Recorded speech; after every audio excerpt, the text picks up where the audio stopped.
Did you know that a single moment in 1945 changed the course of human history forever? It was the day a city vanished in an instant. And just 3 days later, it happened again. The atomic bombings of Hiroshima and Nagasaki didn't just end World War II. They introduced the world to a terrifying new kind of warfare. Imagine this: a plane flying high above Hiroshima, releasing a single bomb nicknamed Little Boy. Within seconds, an entire city was engulfed in a blinding flash of light, followed by a deadly mushroom cloud. Tens of thousands died instantly, and the aftermath was even worse. But was it necessary? The debate still rages. Could Japan have surrendered without these bombings?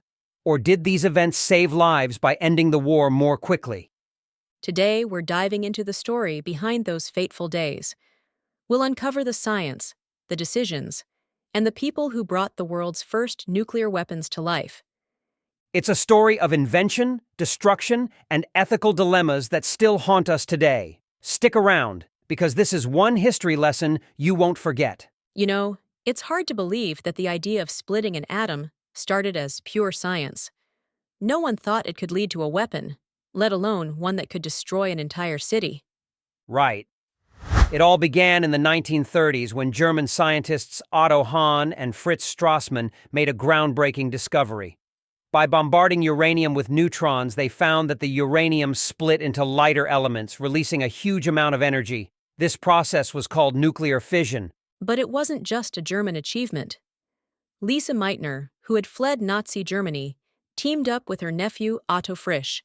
Together, they figured out why fission worked, and they gave it its name. They shared this discovery with Niels Bohr, a Danish physicist who soon brought the news to the United States. That's when alarm bells started ringing. Scientists like Albert Einstein and Leo Szilard realized that if you could harness this chain reaction, you could build a weapon unlike anything the world had ever seen. Exactly. They were especially worried because Adolf Hitler was in power, and Germany had access to uranium mines in Czechoslovakia. If the Nazis built the bomb first, it could mean total disaster. That's why Einstein and Szilard wrote a letter to President Franklin D. Roosevelt in 1939. They warned him about the potential of nuclear weapons and urged the U.S. to start its own research. And that letter worked. The U.S. began taking the possibility of an atomic bomb seriously, setting the stage for what would become one of the biggest scientific projects in history. But no one could have imagined just how far it would go, or the destruction it would bring. So, with Einstein's warning, the U.S. government knew it had to act fast. But creating an atomic bomb wasn't going to be easy. It would take thousands of people, massive resources, and a whole lot of secrecy. That's how the Manhattan Project was born. Officially, it started in 1942, and it quickly became the largest scientific undertaking the world had ever seen. They called it Manhattan because early research was done at Columbia University in New York. But soon, the project spread across the country. They had more than 30 sites, including Oak Ridge in Tennessee and Hanford in Washington, where uranium and plutonium were produced. And then there was Los Alamos in New Mexico, where the actual bomb was designed. Over 100,000 people worked on the project, including some of the greatest minds in science. Like J. Robert Oppenheimer, who led the team at Los Alamos. He's often called the father of the atomic bomb, but there were others too. Enrico Fermi, Richard Feynman, and many more. These scientists faced impossible challenges. One big problem was how to get enough uranium-235 and plutonium. These materials don't just sit around. They're incredibly rare and hard to produce. The team had to invent entirely new methods to separate them. And let's not forget the secrecy. Most workers didn't even know what they were building. They were just told to do their part. Even Vice President Harry Truman didn't know about the bomb until he became president.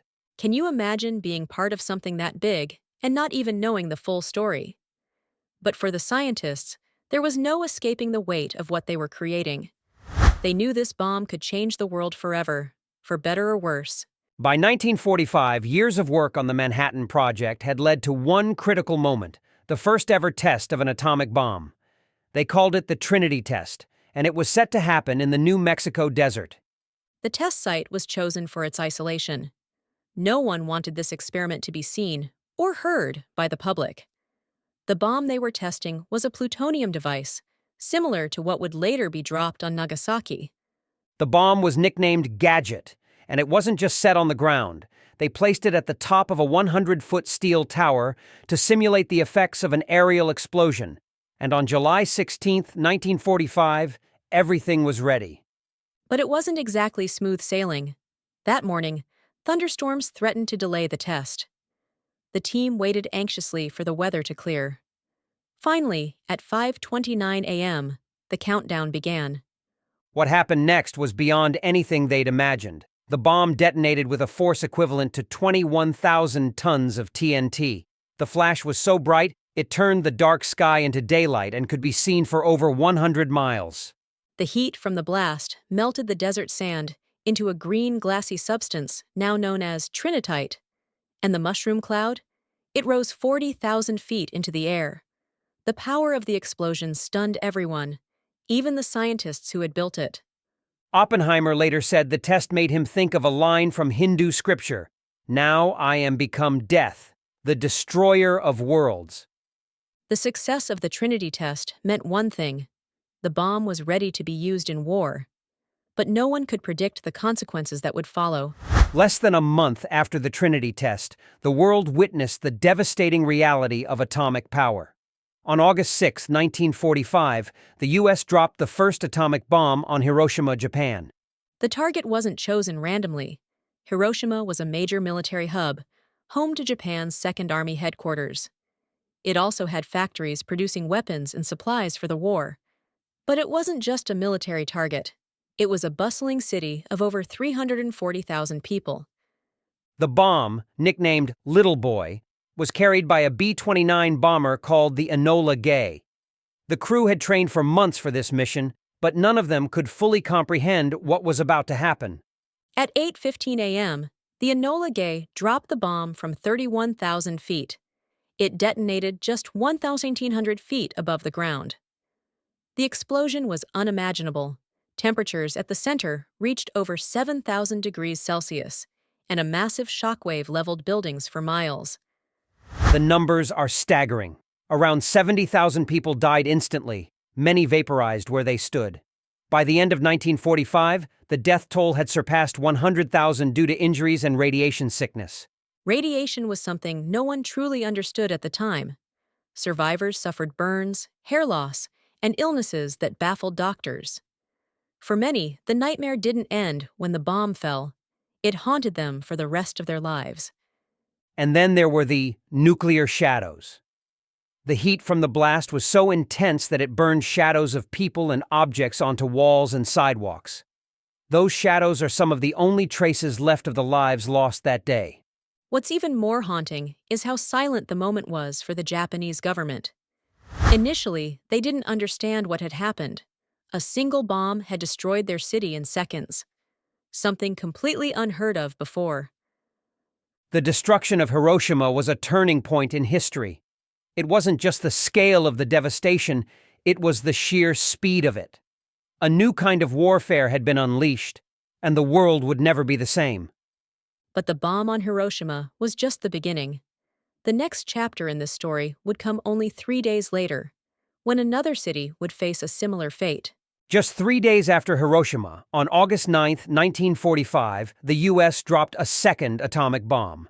This time, the target was Nagasaki, a port city and industrial hub. Nagasaki wasn't the original target.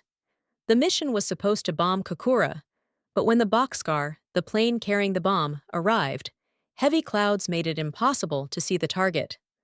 The crew made the decision to head for Nagasaki instead. At 11:02 a.m., the bomb, nicknamed Fat Man, detonated 1,750 feet above the city. This explosion was even more powerful than the one in Hiroshima, with the force of 21,000 tons of TNT. Yet, because of Nagasaki's hilly terrain, the destruction wasn't as widespread.